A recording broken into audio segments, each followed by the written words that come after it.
teewlu ci Sénégal 7 dal leen ak jàmm ci jotaay ji ñu am mbégte di sekk ak Mamadou Sy Albert xam-xamam màcc kon jëm ci wàllum politique ñu fas yéene kon def ab taxaw seetlu ci xew-xew yi nga xam ne ni moo rythmé daanaka début de semaine bi ci wàllum politique googe Mamadou Sy Albert ñu ngi lay nuyu.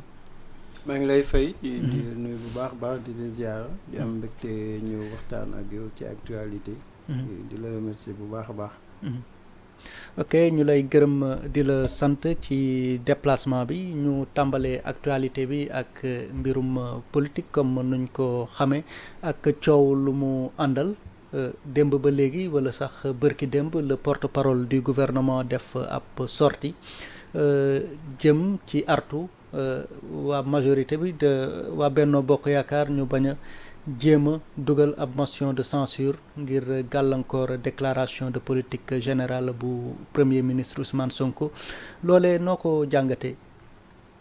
waaw mën nañu wax ne Sénégal moom diggante nguur ak opposition toujours dañuy jamante toujours dañu xuloo bon biir xuloo nag mooy dini que président Bassirou Diomaye fal nañ ko motagul weer toogagul am na premier ministre am na gouvernement Gaga mais lu ñuy xaar mooy que premier ministre Ousmane Sonko dafa war a dem jàkkaarloo ak Assemblée nationale ci jàkkaarloo boobu nag wax jóg na wax ji mu ngi jóge ci majorité présidentielle ndaxte ñu ngi dégg na que président jël na dogal pour def auditer Macky Sall nu mu yore woon présidence de la République nee na dina publier ay rapport OFNAC wala inspecteur généraux wala Cour des comptes loolu yëpp indi tiitaange ci waa Benno ñoom seen dëgg-dëgg ci président li mu wax que dina auditer présidence bu Macky Sall auditer yenn secteur yi nga xam ne inspecteur d'État yi wala Cour des comptes defoon na ko ñoom lu ñu ko jàppee mooy que dañu ragal que loolu jural leen ñi nga xam ne nekkoon nañu ministre mën nañu leen yóbbu ci yoon mën nañu leen tëj donc tiitaange boobu moo indi que waa Benno ñoom tamit bon ñu ngi xeex gouvernement bi ndaxte président Diomaye jëloon na décret pour annuler décret Macky Sall bi nga xam ne mayoon na ministre Macky Sall yi ak yenn député yi ñu am passeport diplomatique donc ci xuloo la ñu nekk nii ku nekk nag ba da ngay xool gouvernement bi lu mu yaakaar mooy que Ousmane Sonko war na dem ci assemblée te su fa demee opposition warul génn motion de censure bon loolu la ñu artu dañ leen di menacer dañ leen di wane que ñun bëgg nañ jàmm wante bu ngeen indee motion de censure am na duñ ko nangu noonu bon ñi nga xam ne ñu ngi ci Benno ñoom tamit lu ñuy wax lu leer la mooy que seen audit yi wala seen rapport yi wala li ngeen di dox ñun xam nañ ko bon ku nekk day préparer boppam pour gouvernement bi Ousmane Sonko est-ce que dina dem bon loolu laaj bi ñu samp est-ce que bu demee Benno dina yëkkati motion de censure pour président bi su dee motion bi accepté nañ ci assemblée président dafa war a normalement tekki ndomb tànk Ousmane Sonko donc loolu ñu ngi léewtu daal pour daje diggante premier ministre bi ak assemblée bi. mais déclaration porte-parole du gouvernement tamit tax na waa Benno Bokk Yaakaar réagir notamment Abdoul Mbow président du groupe parlementaire Benno di ko moom tamit soññ ci mu xoolaat waxinam ak yi demee noonu kàddu googu est-ce que du tamit dugg ci li nga xam ne ni beneen pouvoir moo fa moomee. non léegi mën nañu wax ne que Assemblée nationale am na sañ-sañ jël motion de censure Abdou Mbow lu mu wax lu dëgg la lu nekk ci suñu constitution Assemblée code moo am sañ-sañ ne damay def motion de censure contre le premier ministre et son gouvernement bon loolu seen jumtukaay la bon maintenant aussi boo jëlee gouvernement bi gouvernement aussi c'est normal que porte-parole am bi ne leen ñun ñu ngi waaj a ñëw mais bu leen yëkkati fii motion de censure parce que dina indi dina indi xuloo mën na jur tax sax ñu am crise institutionnelle diggante pouvoir exécutif bi ak pouvoir législatif donc loolu ku nekk ci ñoom am nga dëgg parce que gouvernement war na artu assemblée pour mu bañ a am crise institutionnelle mais Benno aussi am na dëgg pour nekk soo indee fii sa déclaration de politique générale su fekkee ñun ànduñu ci te yaa ngi ñuy waajal yóbbu ci yoon mais loolu Benno mën na jël décision ne groupe parlementaire Benno nañu def motion de censure bon loolu ay menaces la pour le moment parce que politiquement kenn ci ñoom amul bénéfice ci crise institutionnelle président toogagul gouvernement bi toogagul politique publique bi toogagul amoo stratégie élection mu ngi seen kanam donc amul kenn ci ñoom ki nga xam ne tey ji am nga intérêt pour provoquer crise institutionnelle diggante assemblée ak gouvernement bi bon léegi nag gaagaa amuñu ci intérêt réew mi aussi amu ci intérêt bon léegi nag mën nañu nekk ci calcul politique maanaam que ñun duñ la may sax foo nooyee opposition mën na ne duñ la may foo ñu bëgg a yóbbu dinañ la fekk dinañu xeex ak yow bon loolu bu dee loolu la ñu nar a def Ousmane Sonko su fa demee ñoom mën nañu def motion de censure et motion de censure bu amee en tout cas baaxul ci image Sénégal baaxul ci image Ousmane Sonko bon léegi nag su dee moytuwuñu ñoom Benno mooy que motion de censure bi mën na jàll mais président mën na doxal réew mi ci ordonnance fii ak bi ñuy dissoudre assemblée nationale loolu tax en tout cas politiquement amul bénéfice pour président bi wala premier ministre yi wala opposition bu nekk ci Benno donc le cas échéant donc Bassirou Diomaye Faye mën na utiliser ses pouvoirs exceptionnels. Ah non di ñaari cas la su fekkee ne Ousmane Sonko d'ailleurs déclaration de politique d'obligation Ousmane Sonko mën na bañ a dem. Ah bon? Ah non, la déclaration de politique générale c'est pas une obligation. C'est juste lu ñu waxee des traditions républicaines. Que bu ñu la nommé que nga nekk premier ministre bu bees nga am yéene am orientation politique ngay diriger politique publique tradition la ci aada gouvernement premier ministre bi dem toog ak gouvernement am présenter assemblée bi xam orientation bi xam aussi gouvernement bi fan la nar a teg tànkam loolu tradition la aada mais premier ministre bi kenn mënu ko forcer assemblée amul sañ-sañ forcer premier ministre pour mu def déclaration de politique générale léegi nag bu xasee ba dem foofu loolu moo gën ci assemblée nationale parce que déclaration de politique générale bu ko defee ba pare ci la ñuy soog a indi loi des finances et loi des finances li muy voté mooy ci déclaration politique générale bi la ñuy sukkandiku defoon nga lii waxoon nga di nga def lii ci agriculture yi ci industrie yi ci éducation budget bi foofu lañ koy natte donc assemblée am na avantage pour déglu premier ministre bi xam lu muy waajal xam aussi loi finance buy ñëw assemblée cote moo ko mën a voter donc normalement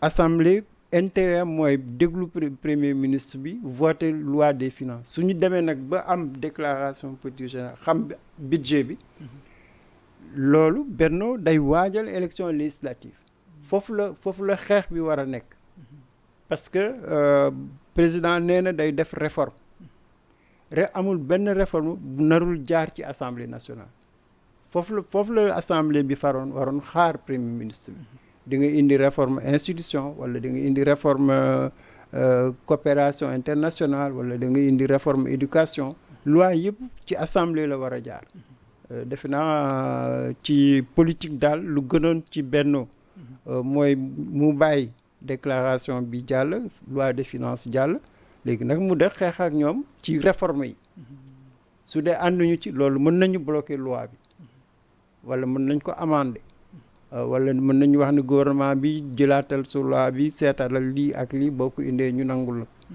la defe naa xeex parlementaire loolu la d'ailleurs mooy xeexu parlementaire c'est les lois soo ci àndee ànd nga ci soo ci àndul nga ne lii ak lii ànduma ci defe naa daal bon yaakaar naa motion de censure gisuma ban intérêt la Benno am pour daanal nguuru Ousmane Sonko à part peut-être intérêt politique que chef de Pastef la chef de gouvernement la mu ñëw ñu toroxal ko. ak esprit de revanche.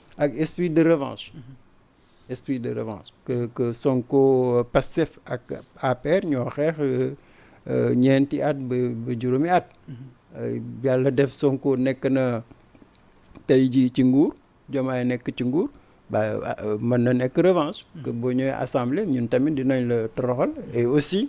comme Pastef dafa bëggoon cohabitation bi ñuy def élection bu 2022 bi léegi Benno moo am cohabitation donc loolu aussi c'est des batailles politiques yu mën na am mais il faudra ku nekk ci ñoom en tout cas xool gàllankoor bu ci nekk pour nguur bi pour opposition ak pour réew mi. mais c'est pas la première fois dans l'histoire que configuration bu mel nii di am. donc nan lañ ko mën a éviter genre crise institutionnelle bi est-ce que tamit ñoom ñi nga xam ne ni ñoo nekk ci pouvoir bi est-ce que jarul kon ñu dem négocier et tout pour éviter cette crise institutionnelle? non nuñ ko mën a éviter c'est bon Macky Sall ancien président de la République def na passation. amoon na ay problème ak Sonko ak Diomaye ak Pastef. mais nu mu melti mel.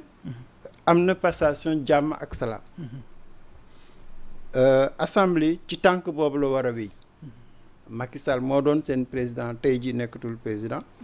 ñoom xam nañ ni que juróom benn weer moo des ci dundu assemblée bi ñu am ni donc assemblée dafa war a gérer 6 mois pour nekk ci tànk ak ndigal Macky Sall la gestion apaisée bon léegi nag dafa laaj que président de la République ak gouvernement aussi ñoom ñoo yore pouvoir exécutif mais nañu respecter pouvoir législatif parce que ñoom ñoo yore exécutif mais législatif bi tey jii benn moo ko yore donc su amee respect séparation des pouvoirs loolu defe naa ku mën na tax en tout cas ñu liggéey ci déclaration de politique générale liggéey ci loi des finances liggéey aussi ci coopération internationale pendant 6 mois au moins ku nekk dina xam foo féete ci au plan politique maintenant ñu respecter même bu dee dissolution assemblée nationale mais loolu aussi mën nañ ko négocier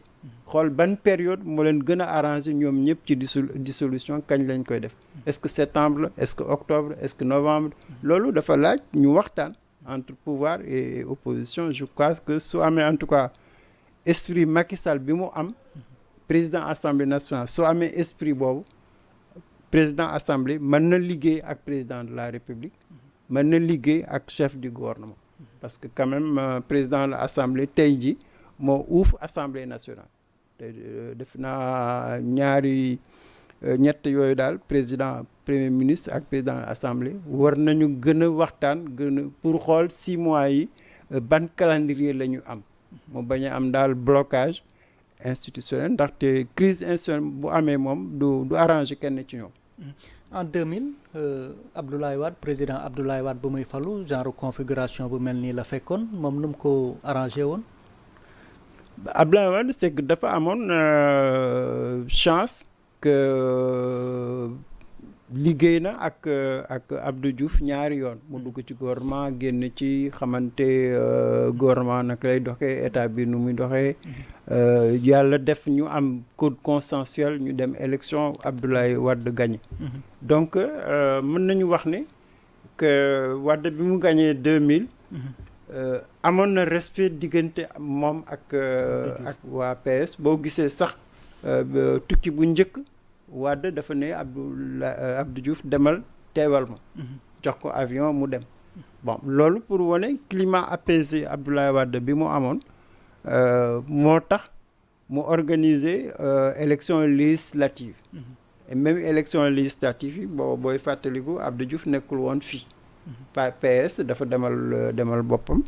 Élection législative am Abdoulaye Wade am majorité assemblée. Bon donc loolu defe naa expérience Abdoulaye Wade aussi joué na que xamoon na PS liggéey nañu te PDS aussi yàgg na ci assemblée nationale. 78 ba 2000 ñu ngi woon ci assemblée nationale. Donc loolu yëpp moo pour wax la daal que Abdoulaye Wade dafa nu ñu ko waxee il a appris l'expérience démocratique parlementaire. Il a appris l'expérience de gouvernance commune. Donc loolu bon waa PDS jàng nañ ci lu bari loolu tax aussi bu ñu amee 2000 nguur bon jéemuñu xeex PS au niveau de l'Assemblée nationale. ba Wade bi muy jógee ci nguur en 2012. mësul sonnal waa PS ci Assemblée nationale. Bon que dañu am respect seen diggante. Maintenant contexte bi ñu nekk nii en 2024 c'est que Pastef amul expérience gouvernementale.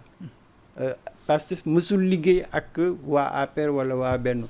À part assemblée même assemblée soo xoolee Sonko Kot moo mës a dem assemblée nekk foofu député non inscrit.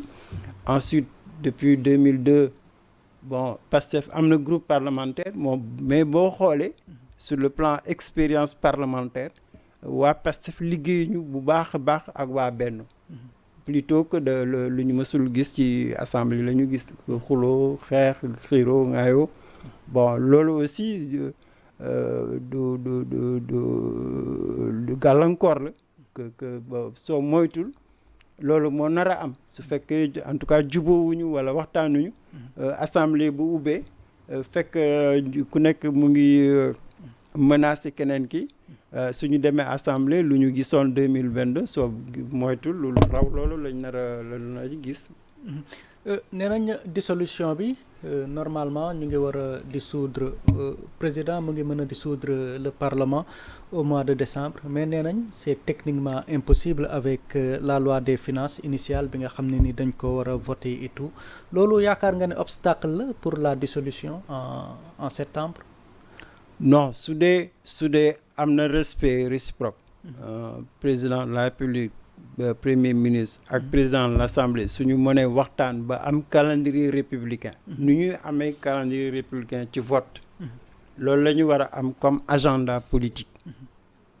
Agenda politique c'est possible. que ci su doon même une cohabitation réelle tey jii su doon premier ministre bi ci Benno la bokk.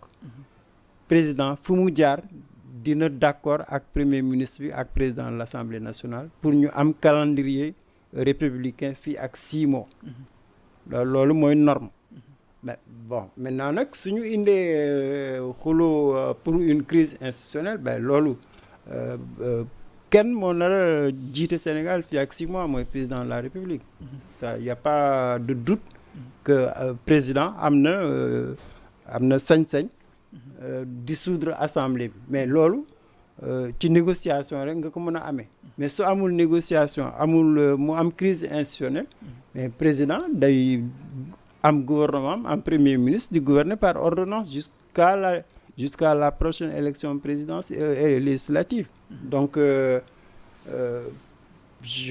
jaakaar naa Benno am na expérience bi nga xam ne du ñu pousser président bi à l'extrême. Parce que c'est l'extrême quand même. Non, ce serait l'extrême. C'est même pas républicain. Le président défoule 1 mois. Ils doivent respecter le suffrage des Sénégalais. Surtout, il est élu au premier tour. Donc la confiance bi mu am l'autorité bi mu am Benno amul benn intérêt tere ko mu liggéey.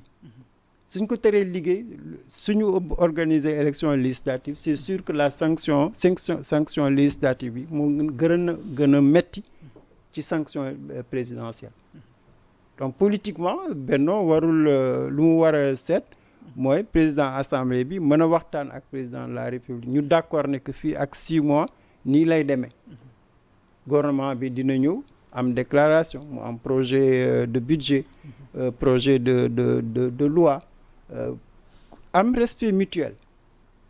Assemblée am na quand même pouvoir législatif yow nga yore pouvoir exécutif mën ngeen d'accord négocier sax ban bés ban période la ñuy dissoudre assemblée nationale kañ la ñuy organiser élection législative parce que même booy organiser élection législative il faut mu am consensus. Est-ce que loi parrainage bi day nekk ni processus électoral bi naka lay demee élection bi naka lay demee est-ce que Sénat mooy am wala dañ koy améliorer conseil constitutionnel est-ce que dañ koy bàyyi wala cour constitutionnel donc loolu dafa laaj gis-gis politique ñu xam ne que seen intérêt nekkul ci crise bi crise bu fi amee Benno mooy perte parce que président non seulement mën na liggéey li mu ko neexee mais mën na aussi préparer une défaite électorale beaucoup plus dure pour Benno et même soo xoolee opposition bi Benno dafa war a bañ beneen parti opposition bi raw ko ci élection législative suñu am demee élection ñu am 5 députés wala 10 députés du ñu am sax groupe parlementaire donc politiquement ci suma xalaat daal Benno moo gën a moo war a manœuvrer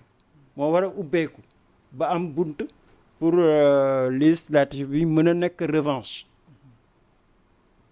moo war a dox tànk jàmm préparer nag bon parce que lu ñu wax aussi lu ñu waxul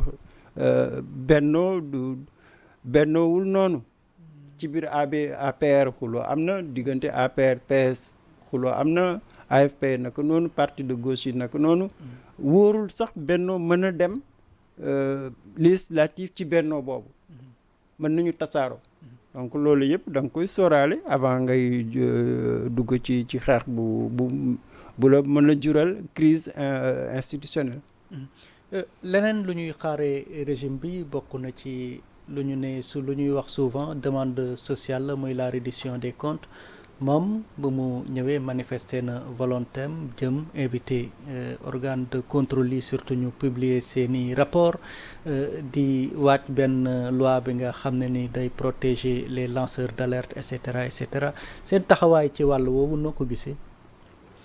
non normal bon ñoom président Diomaye ak coalition def nañu campagne bi sénégalais jox nañu leen seen carte am confiance ci ñoom waxoon nañu ko dinañu def reddition des comptes que dinañu def évaluation de l'état du pays donc même soo xoolee rapport yi ñu génn rapport yi nga xam ne Macky Sall moo ko santaane woon donc rapport yooyu bu génnee c'est normal que quand même inspection générale d'État wala cour des comptes wala yeneen organe de contrôle yi jaaduwul ñooñu liggéey seen liggéey nga bañ a leen publier loolu warul chef d'État ba donc Diomaye bu ko defee mu ngi ci yoonu en tout cas norme républicaine que surtout nga nekk président bu bees jaadu na nga xam sa réew fan la toll donc loolu lu ko war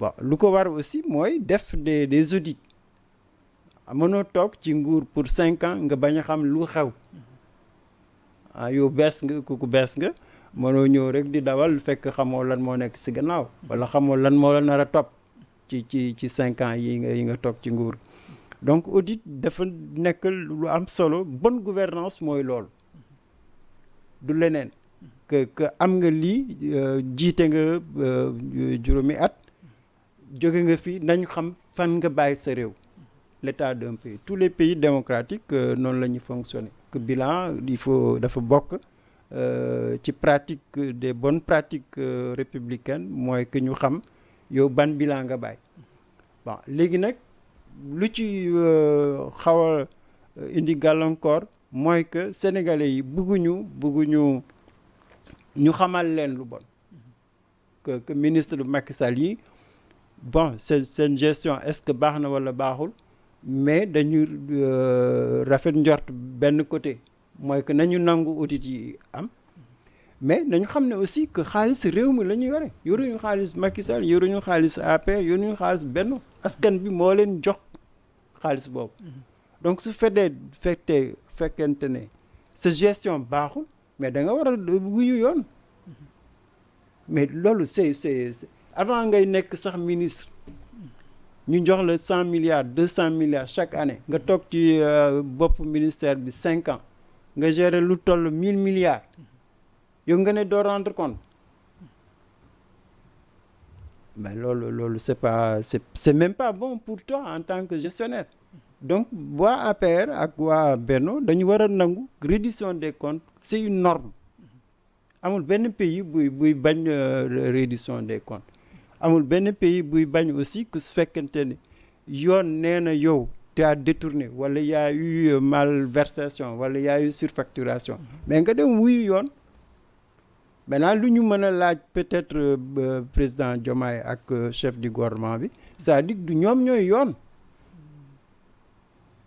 non bu ñu def Macky Sall lu mu defoon Macky Sall dafa jël Karim tëj ko ne demande sociale comme ni nga ko waxee yóbbu ko ci yoon mais résultat boobu qu'est-ce que ça a donné état bi benn dërëm duggul ci keesu état bi pourtant tëj nañ ko pourtant et cetera Khalifa naka noonu donc Diomaye ak Sonko nañu def seen enquête mais nañu jox lépp justice bi moo war a yore na am séparation exécutif ak la justice loolu mooy yoon que waruñu toog ne vengeance non bonne gestion du vengeance bonne gestion mooy que foote nga demal wuy justice nag mooy àtte su dee dañ la war a yóbbu prison ñu yóbbu la prison su dañ la war a amender ñu war la amender suñu la war a libérer justice rek moo mën a setal der nit ki donc loolu aussi je pense que war nañu delloo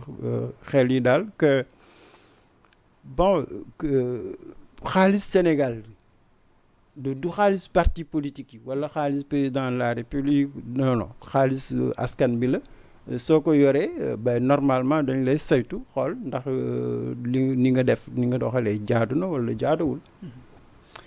mais aussi am beneen proposition bu mu def mu xaw a jur coow muy la loi sur la protection des lanceurs d'alerte am ñu ne boo moytul mu encourager la délation maanaam nit tëb di régler ay comptes à travers cela et tout loolu ragal nga ko ci yow wala. non pour man sénégalais yi gouvernement bi ci boppam sax laa war a wax il faut ñu clarifier lan mooy lanceur d'alerte. lanceur d'alerte il faut vraiment nit ñi comprendre lan mooy lanceur d'alerte bi ñuy wax. la lanceur d'alerte mooy nga nekk ci administration centrale. nga xam sa par exemple nga nekk comptable. ministre bi ne la lii ak lii jox ma ko. mu wóor na la yow mii comme comptable bi comme financier bi yéen a am responsabilité de décaisser ministre bi forcé la jaar feneen ba jot xaalis su dee yaa ngi dans l'administration centrale dañ la war a protéger c'est-à-dire que yow yaa ngi ci ministère mais yaa ngi dépendre ci ministère des finances yow agent comptable que am na ki nga toogal foofu mooy ministère des finances et de l'économie alerte bi nga war a joxe mooy nga dem wax ko sa ministre wala sa supérieur hiérarchique wala nga bind ko c'est ça le lanceur d'alerte pourquoi ñu koy protéger mais parce que ministre bi moo nekk ci wetu président de la République moo nekk ci wetu chef du gouvernement ministre bi mën na la fexeel ba dindi la ci place bi nga nekk ministre bi mën ngeen am xuloo ak xeex ba mu topp la c'est ça un lanceur d'alerte c'est-à-dire que agent administration assermenté la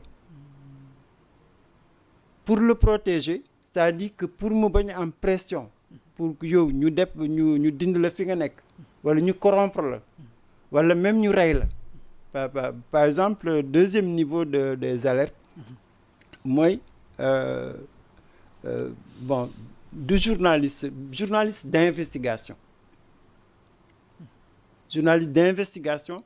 nga nekk Sénégal wala nga nekk en Afrique nga ñëw Sénégal nga gis y a un scandale financier mu wóor na la nga am documentation nga am lépp mais kooku c'est un lanceur d'alerte soo ko protégé wul mën na génn information bi ñu rey ko ci te bari na ci Afrique bari na ci àdduna bi kooku c'est un lanceur d'alerte il faut le protéger comment mais parce que su demee ba génn loolu opinion bi xam gouvernement bi xam balaa mu koy def dafa war a am sécurité quand sa vie est menacée il faut le protéger donc ñaari catégorie lanceur d'alerte dafa wuute ak opinion publique bi lu mu yaakaar na mooy lanceur d'alerte du réseau social du activisme bi non du activisme le lanceur d'alerte dafa am une information vérifiée certifiée de sécurité publique c'est un denier public léegi nag dañ la war a protéger parce que am na ñeneen ñi ñoo la ëpp doole du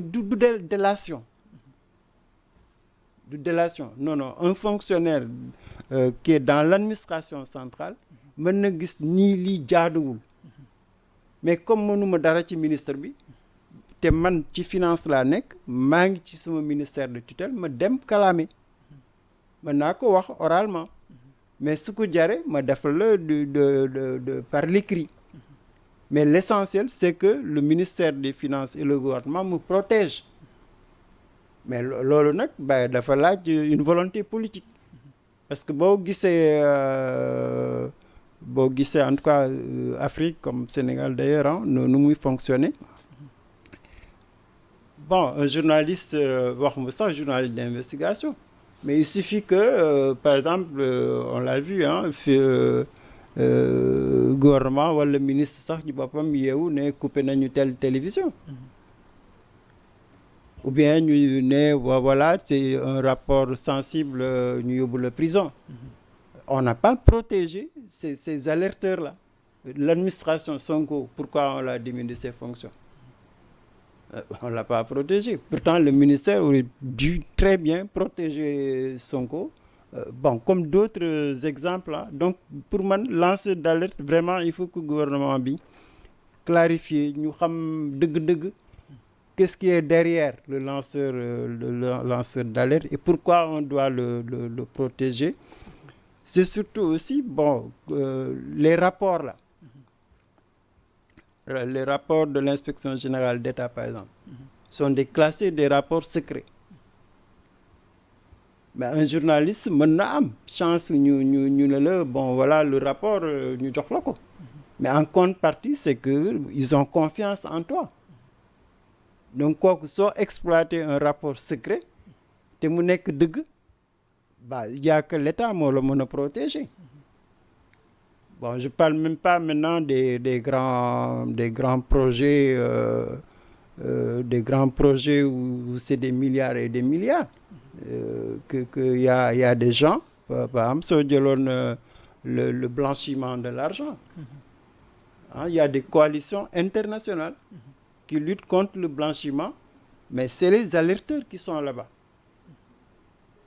mais ñooñu il faut les protéger si tu crois à la reddition des comptes la transparence mais normalement dans les pays européens en tout cas ils sont protégés mais en Afrique les Africains ne sont pas du tout protégés ce qui fait que boo jëlee rek la dernière période les dernières années de Macky Sall c'est pourquoi toute la presse les gens avaient peur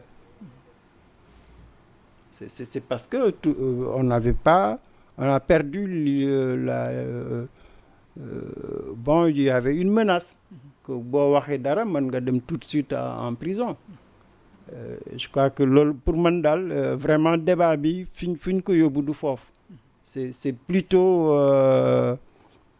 protéger les journalistes d'investigation protéger les cadres de l'administration ñu bàyyi pour ñu bañ leen jaay doole toujours ci wàllum reddition des comptes boobu ñuy annoncé ne le président de la République recevoir na la première présidente de l'OFNAC Nafi Ngom Keïta, mais aussi ñu neew tamit mu ngi waajal ay réformes jëm ci organe boobu di OFNAC, donc ñuy agiter peut-être un retour de Nafi Ngom Keïta à la tête voilà de l'OFNAC. Une bonne chose wala? C'est une bonne chose parce que bon, elle a été victime du régime de Macky Sall. Bon, oui, c'est pour des raisons politiques lañ ko dindi woon foofu. Mais per compétence am, bon, je pense que dégguma en tout cas nit ñi di wax qu'elle n'est pas compétente. Qu'elle est compétente, elle est courageuse, elle est audacieuse. C'est bien que ñu rétablir justement. C'est pas seulement qu'il faut protéger ceux qui font des alertes. Non, il faut protéger notre capital humain. Administration, c'est dañu war a bàyyi administration liggéey administration politique ñu teg ko fële. Que Nafi dañ ko dindi parce que c'est des raisons politiques. Mais du compétence am du valeur culturelle du mënoo ko reprocher sur le plan en tout cas administratif, sur le plan technique. Elle est compétente. Mais kooku soo ko restaurer dans ses fonctions, il faut protéger. Bon, maintenant nag ça ne veut pas dire que dafa war a jëlaat OFNAC pour servir le président de la République actuelle. Je pense qu'elle ne doit jamais le faire. Dafa war a garder sa personnalité, son identité. Su amee des missions mu wóor que ne mën na def mission na ko nangu mu def ko. Mais su dee manipulation politique moo nar a am là on ne va pas avancer. Je pense que problème de fond bi daal mooy que administration sénégalaise dañu war a génn loxo politique ci administration sénégalaise, surtout justice. Que on a des cadres, on a des Sénégalais, on a un capital humain, mais seen problème lépp mooy politique. ku ñëw toog da ngay teg ki nga xam ne wóolu nga ko mën na le rendre service. C'est la même chose depuis Senghor ba tey ji. Et je pense que bon Nafi bon en tout cas li ñuy wax ci moom yaakaaruma mu jël OFNAC pour venger qui que ce soit. Pour se venger. Peut-être pour se venger. Et ça, elle ne devrait pas le faire. Elle ne devrait pas. Parce que ñu ngi ko limogé woon bu ma juumul en 2016 donc defoon na sax benn recours Cour suprême parce que nee na jeexalul woon 3 ans yi nga xam ne ni moom la fa waroon toog. Nga wax léegi ci wàllum justice aussi ñuy xaar ay réformes ci wàllum justice parce que régime bu weesu bëri woon na lu ñu ko doon accuser ne dafay dugal loxoom ci nu justice du doxee tout. ñii nan la ñu war a doxalee ba nga xam ne ni justice dina indépendante moom boppam sénégalais yëpp mën ci gis seen bopp. waaw loolu dina jafe parce que bon ñun Sénégal nit ñi dañu bëgg nguuru. te ñëpp xam nañ ni que booy nguuru soo amul justice doo toog bu baax. loolu tax ñoom ñëpp bon bu ñu toogee.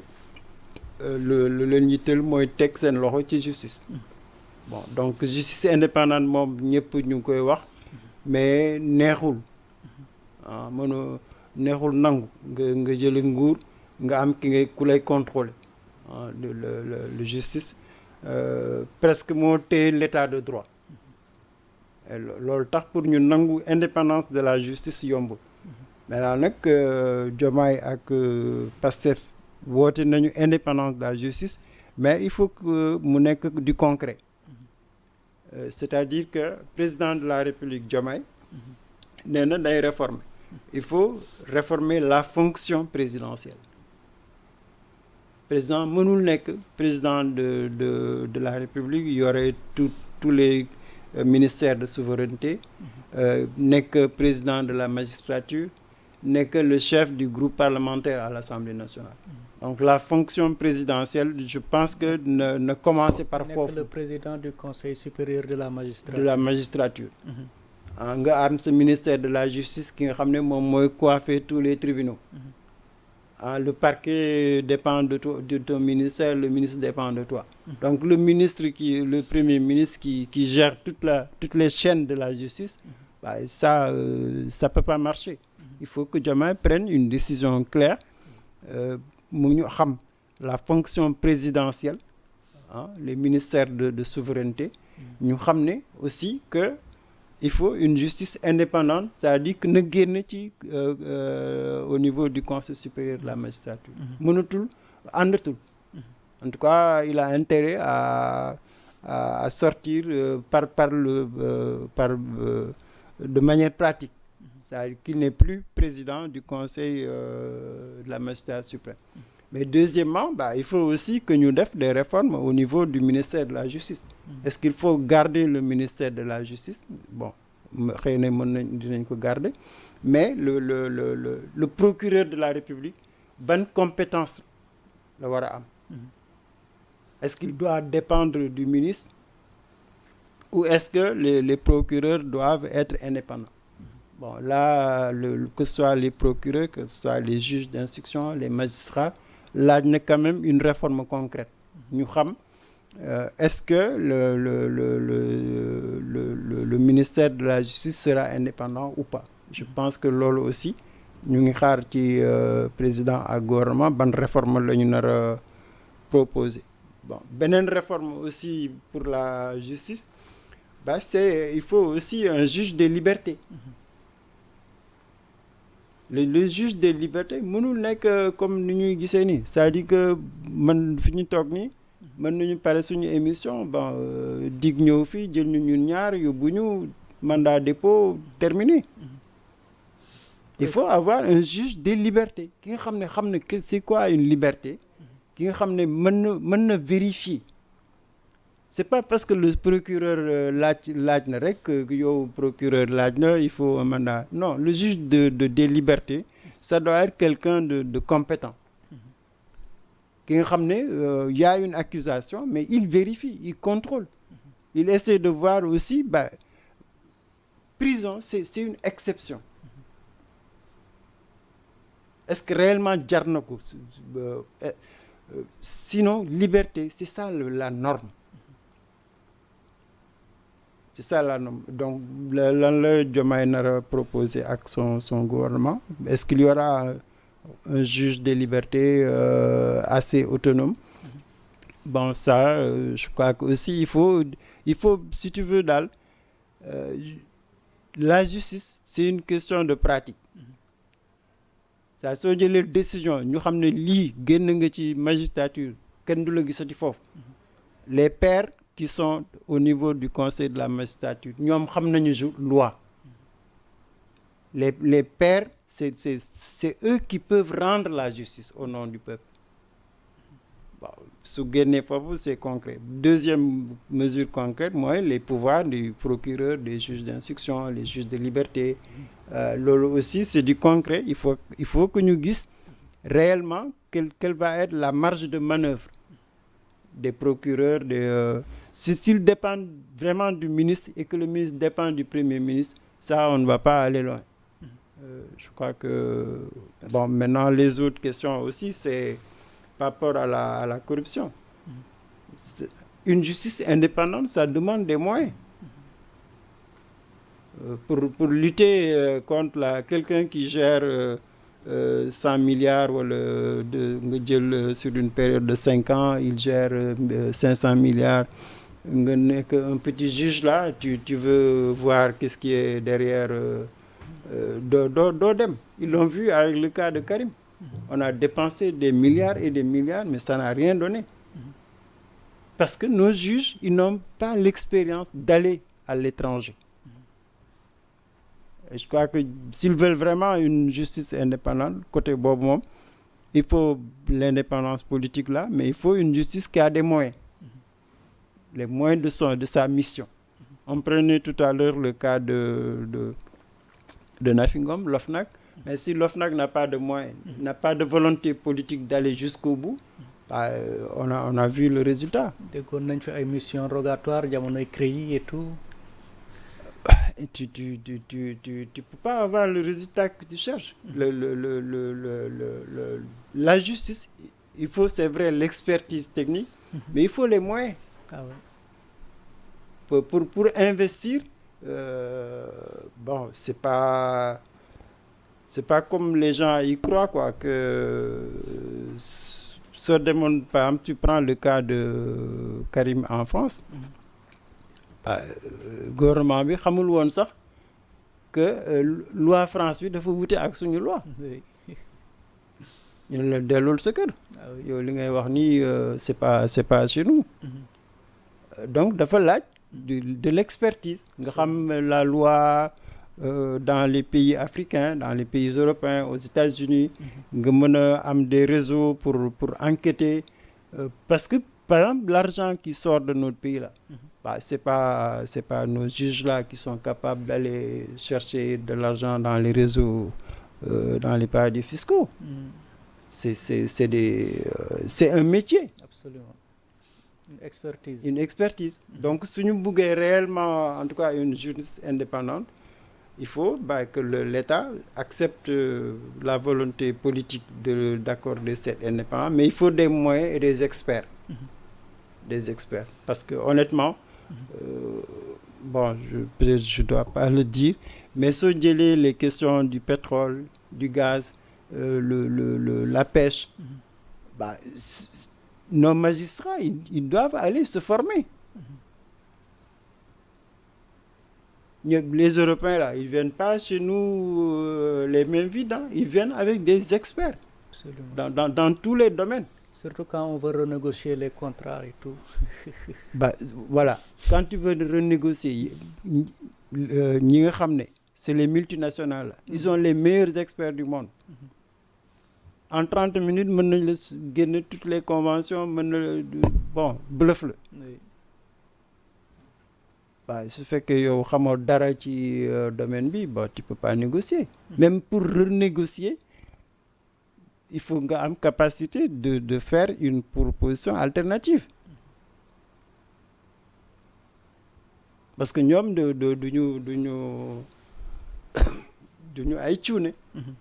C'est-à-dire que ils te disent voilà le contrat. Ñun xam nañu contrat bi. Yow tu nous proposes quoi? S'ils n'ont pas de proposition alternative, mais ñoom dañ lay bàyyi foofu dem seen yoon. ci wàllum justice boobu le président de la République war a organiser ay concertation le 28 mai journée du dialogue national li nga xam ne ni c'est le président Macky Sall moo ko institué woon le 28 mai prochain mu nar a doon ay concertation yu mag bi nga xam ne ni ay proposition dinañ fa génn benn étape la jëm ci réforme yu ñuy xaar peut-être. Lu baax la que mu am dialogue national mais honnêtement moi je crois pas trop à ce dialogue là.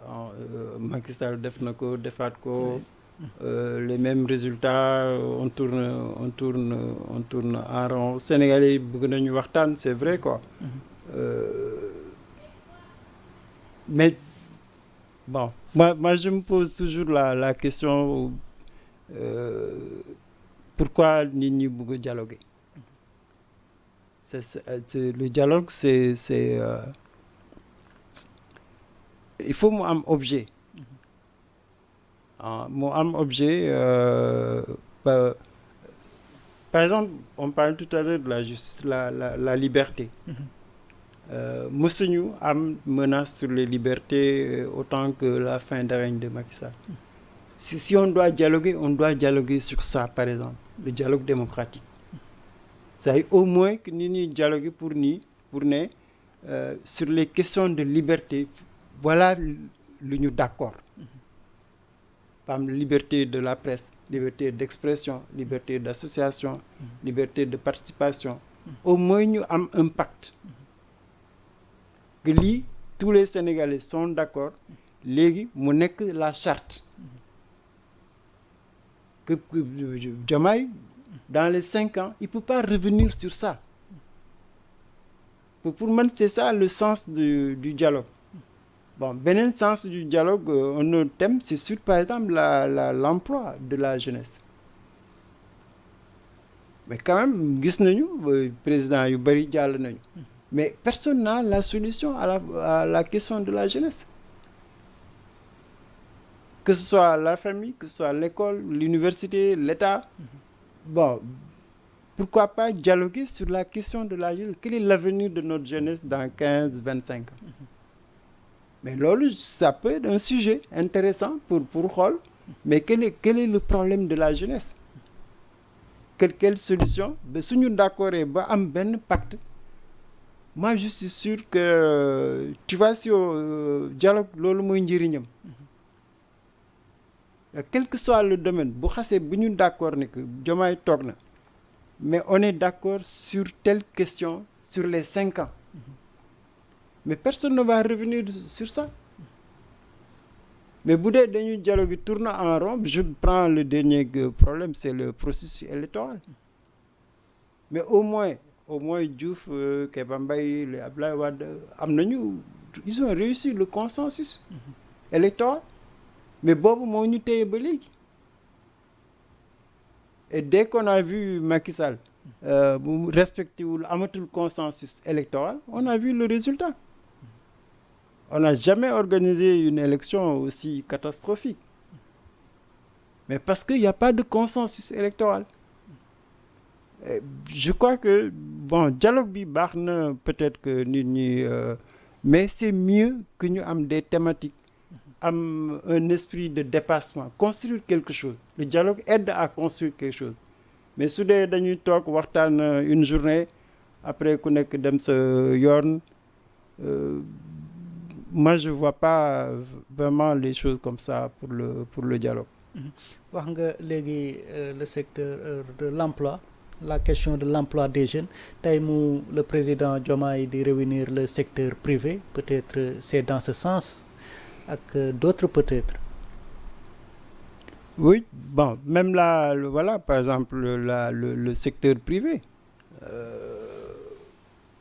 Bon, on en parle depuis des années, hein, le secteur privé, mais bon, il n'a aucune signification, le secteur privé. Il n'y a pas du tout un secteur privé. Ah bon? Non, on a des syndicats de patrons. Une caste. Bah, une caste, c'est-à-dire c'est même pas des chefs d'entreprise. Oui. C'est d'une élite économique qui a créé son lobbying. Chaque président bu ñëw ñu jéem a gérer ak moom, mais il y a pas de patronat. Un patronat, c'est des chefs d'entreprise qui peuvent dire ñun en matière d'emploi lii la ñu mën a def. Voilà, en matière d'agriculture lii la ñu mën a def, industrie lii la ñu, tourisme, etc. Un chef d'entreprise, si vraiment c'est un patronat, ils ont toujours une offre. Mais soo xoolee économiquement, 80 à 90% des entreprises sénégalaises sont des entreprises informelles. Donc on n'a pas de patronat. Ce qui fait que ce patronat, entre guillemets, il ne peut pas créer de l'emploi. Il ne peut pas être une réponse au problème des jeunes. Et c'est pas par hasard que nous avons, par exemple, cette forte immigration-là. Avant, c'était des gens de l'informel qui n'avaient aucune éducation. Mais aujourd'hui, c'est des gens diplômés qui prennent la mer. Oui, absolument. Donc, ça veut dire que nos entreprises, honnêtement, on n'a pas travaillé pour un secteur privé. Fort. Prends les médias. On a combien de groupes de presse aujourd'hui? Mais en termes d'offres économiques, on est loin des grandes entreprises de presse. Et Yàlla xam na ni que les jeunes qui veulent travailler dans l'audiovisuel, dans l'écrit, dans la radio, mais c'est une niche de création d'emplois. Mais parce que amuñu patronat. On a, je suis désolé de le dire, des chefs d'entreprise qui sont des journalistes ou bien des affairistes, mais ce n'est pas des créateurs d'emplois. Ce n'est pas un patronat. Donc, pour moi, bon, Diomaye, il a une chance peut-être, hein, il est jeune. Bon, il connaît un peu l'économie de notre pays, mais il faut qu'on ait une volonté politique de créer un patronat. Bah, par exemple, le patronat français, il est au Sénégal. Il y a plus de 200 entreprises françaises au Sénégal. Mais ce patronat-là, il ne se laisse pas faire. Hein? Ce sont des champions. Ben, c'est des champions qui sont bien organisés.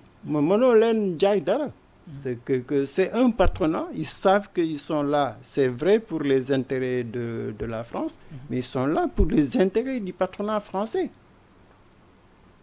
Que dans tous les secteurs, ils sont présents, ils sont compétitifs.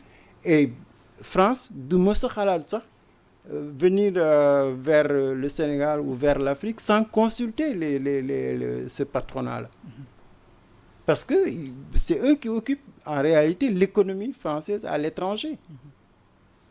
Mais nous, bon. Même Macron, il voyage, il y a des patrons. Mais parce que c'est eux qui peuvent... l'État n'a que la volonté politique. Mais l'économie française, pour qu'elle s'installe à l'étranger, ben, il faut ces entreprises-là. Mais même c'est l'ambassadeur. L'ambassadeur, c'est la voix de la France, c'est les intérêts de la France. Mais l'économie, c'est les chefs d'entreprise. Donc même l'ambassadeur français, il travaille pour les entreprises françaises. Pour les intérêts des entreprises françaises. Il est au service. Nous, c'est l'inverse. Notre État n'est pas au service de nos privés. C'est ce qui fait que, bon, tout le monde le dit, hein, que même le patronat sénégalais, il n'est pas au cœur de nos affaires. Hein. Ils sont à la marge. C'est des sous-traitants d'ailleurs. C'est des sous-traitants des entreprises françaises ou des multinationales. Bon, alors que, bon, ce que moi j'espère, c'est que Diomaye puisse inverser. C'est-à-dire que l'État a une volonté politique de changer, mais tu ne peux pas changer sans une économie endogène forte. Et pour une économie endogène forte, mais le privé, il faut qu'il soit au cœur des politiques de l'État, sinon nous dem. Mais aussi, je voulais interroger sur une réforme pour renforcer quand même les pouvoirs du Premier ministre. Donc, réforme bobu, nga xamné ni ñu koy agiter ici et là, réforme bu pertinente la nga fop. Ah oui, ben elle est essentielle, hein. Bon? Oui, elle est essentielle. C'est-à-dire que bon, on a un régime présidentialiste. Nous, c'est le président qui est le chef de tout. Bon, même le Premier ministre, c'est fusible. Un président, nommé là, bon, dindi la comme nous me connaissons. Mais le Premier ministre a un statut juridique qui le protège. Bah, ce régime présidentialiste là, si on veut il faut commencer par la fonction du Premier ministre. Le Premier ministre ne doit pas être à la merci du président de la République. Peut-être une réforme à la mesure du Premier ministre Ousmane Sonko, peut-être. Ben, je pense que non, pas à la mesure. Ousmane Sonko, c'est un Premier ministre inédit, hein. C'est inédit. C'était lui le candidat, c'est lui le chef du PASTEF, c'est lui le chef de Diomaye sur le plan politique. Donc lui, c'est inédit. Sa place naturelle, c'était la place de Diomaye. Maintenant, circonstances, ils ont eu l'intelligence d'avoir la candidature de Diomaye, grâce d'ailleurs à Sonko. Mais il ne faut pas réformer pour Sonko la fonction de Premier ministre parce que il faut réformer pour l'avenir. C'est-à-dire fonction Premier ministre, qu'est-ce qui bloque le régime présidentialiste? Il y a trop de pouvoir au président de la République, donc le Premier ministre n'a aucun pouvoir. léegi comment réduire les pouvoirs du président au profit du premier ministre. Pour moi gis nga administration président de la République mënu ko gérer il peut pas. Il faut confier d'ailleurs gouvernement c'est pas pour rien qu'il y a un chef du gouvernement parce que gouvernement moom moo yore tout ce qui est administration publique donc premier ministre moo war a diriger l'administration publique et je pense que suñu buggee réformer il faut que le président accepte de déléguer certaines de ses fonctions à son premier ministre. Il y a des postes de nomination par exemple les sociétés nationales les corps de contrôle tout ce qui est fonctionnel président warul nommer ñooñu donc ça c'est au niveau de l'administration autonomiser l'administration parce que président de la République moo bokk na ci ñi nga xam ne ñoo tax administration bi doxul que moom ku mu bëgg a jël ci fonction foofu la koy teg et ça c'est on arrive à l'engrenage que la politisation de l'administration vient de là ku mu tànn bon moom la ñuy jël et ku mu tànn daf koy delloo njukkal. Tous les administratifs sont aujourd'hui sous le contrôle du président de la République ñu ci bari dañuy dem jël carte parti bi nekk des cadres bon je pense que premier ministre bi war nañ ko jox renforcer son pouvoir au niveau des nominations mais aussi réfléchir c'est à président de la République est-ce que c'est lui qui doit définir la politique nationale est-ce que c'est lui ou est-ce que c'est pas le premier ministre qui doit définir. Je pense plutôt qu'il faut aller vers un premier ministre qui définit la politique nationale, qui les met en œuvre. Bon, c'est vrai qu'il doit se concerter avec le président. Mais c'est vrai que aussi dañu war a sóoraale luy xeeñ. C'est-à-dire que je crains les années à venir soo moytul les Sénégalais ils veulent une assemblée indépendante. Ils l'ont fait en 2022. Bon, peut-être que la prochaine élection, on verra, les législatives. Mais je crois que Sénégalais, dañu bëgg c'est ñu am un président, am un premier ministre, mais ñu am aussi assemblée bi nga xam ne elle est autonome. Et loolu suñ ko sóoraale soo moytul on va vers la cohabitation, un régime parlementaire. Et loolu je crois que vaut mieux anticiper que mu bañ ñu bett que premier ministre bi bon mu am des possibilités de définir la politique nationale. Évidemment il y aura toujours quand même le contrôle de l'Assemblée. Donc réforme Assemblée aussi je crois que il faut ñu laalaat ci le pouvoir législatif parce que si on veut être conséquent régime présidentialiste bi demul bon il y a trop de difficultés trop de problèmes trop de crises l'Assemblée il faut aussi ñu réformer l'Assemblée. Le pouvoir législatif waratul nekk un pouvoir dépendant du chef de l'État. C'est pas démocratique et puis loolu moo tax on a les assemblées qu'on a. C'est que président de la République am na parti am ki mu bëgg a nekk député mooy nekk député. des députés du président. Du président. Mais loolu mënoo am un pouvoir législatif. Tu as un pouvoir exécutif bis. Mais suñu jëlee un pouvoir législatif véritable bon que ñu régler les questions des profils. Que on a on peut n'importe qui ne peut pas être ministre. Mais pourquoi n'importe qui pourrait être député? C'est incohérent ça. Je crois qu'il faut revoir en tout cas les profils des députés comme les institutions. On parlait tout à l'heure des privés là.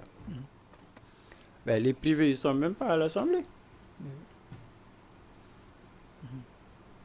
Ils sont pas représentés.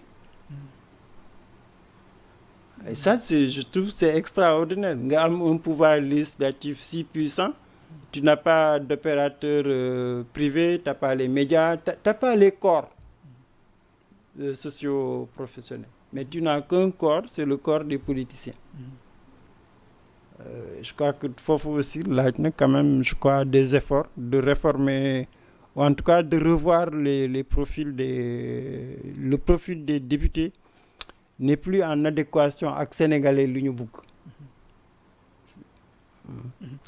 ñu daaneel ak polémique bi nga xam ne ni l'ancien premier ministre Abdoul Mbaye moo ko soulevé mu ne daal pour réduire le train de vie de l'État da doon jaadu ñu jaay l'avion présidentiel jàpp nga ne proposition bu am wéeruwaay la. Non, je crois pas. Bon, c'est déjà fait. Le président amène déjà un avion. Je pense que bon, président Sénégal war na am un avion pour si on est ambitieux. Si vraiment on est ambitieux, si on croit à l'intégration africaine. On ne peut pas dépendre des autres. C'est une question de souveraineté à la limite, quoi, de déplacement du président de la République. Maintenant, la question du train de vie de l'État, elle est sérieuse. Ça c'est pas lié à l'avion. S'enrôler, par exemple, le parc automobile de ceux qui gouvernent, les ministres, les députés, les DG. Je ne vois pas pourquoi Abdoul Mbaye n'a pas posé ce problème. C'est-à-dire qu'un fonctionnaire ou même un ministre ou un député va gagner 3 millions. Tu as une voiture de 40, 50, 80 millions, c'est absurde. Que l'État puisse acheter à quelqu'un qui a un salaire pour 3 millions, qui a auto pour 40, 80 millions. C'est absurde. Bon, Baudjelon aussi les maisons de fonction. Je vois pas de raison que le ministre bon ñu lay jox kër bi nga xam ne c'est peut-être bu ñu ko doon louer c'est 100 millions 200 millions pour une personne ou que le ministre wala le député am 2-3 voitures. Je pense qu'il faut ñu waxante dëgg aussi que train de vie de l'État bi dafa ëpp suñu moyen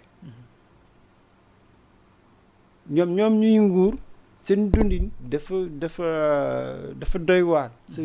Ça fait partie des problèmes de notre dette interne. Et je crois que dafa war a am quand même une réforme sur le train de vie de l'État sinon ça va pas tenir je crois pas. Et aussi véhicule de fonction yooyu le président soigne aussi ñenn ci ancienne autorité ñu nekkoon ci régime bu weesu ñu delloosi ko loolu tamit lu jaadu la normalement waroon nañ koo delloo bu yàggit wala. mais waruñu xaar c'est une voiture de fonction. c'est que fekkee nekkatoo ministre nekkatoo directeur général ou PCA mais dañ lay jox oto bi pour sa liggéey. mais su fekkente ne amatoo liggéey boobu amatoo fonction boobu mais en principe d'ailleurs inspection générale d'État warul nangu lool que bés bi ngay passer service sa remplaçant bés boobu nga war a garer sa oto. Normalement ministre bi wala DG bi wala PCA du moom moo yore caabi bi c'est un fonctionnaire qui ñoo lay dawalal da nga war a déposer les clés de la voiture dans le dossier mooy normal mais malheureusement fii bon ñoom bu ñu nekkatul ministre dañu yaakaar na seen àdduna day tukki que loolu tax ils ne veulent pas rendre les voitures ils sont prêts à tout pour ne pas rendre c'est comme les maisons de fonction que li nga xam ne lii nguur moo la ko jox bon nekkatoo ci nguur mais normalement waroo xaar sax bu ñu lay wax bon c'est même pas un code de bonne conduite. jërëjëf Mamadou Sy Albert kàddu gu mujj gi. merci beaucoup jërëjëf. jërëjëf amoon nañu mbégte bu baax dalal la di la remercier aussi ci analyse yu am solo yi ñu lay gërëm di la sant di gërëm it waa régie tuuti Ismaïla ak ñëpp ñu doon teewlu di leen dig daje beneen yoon ci beneen jotaay jërë ngeen jëf.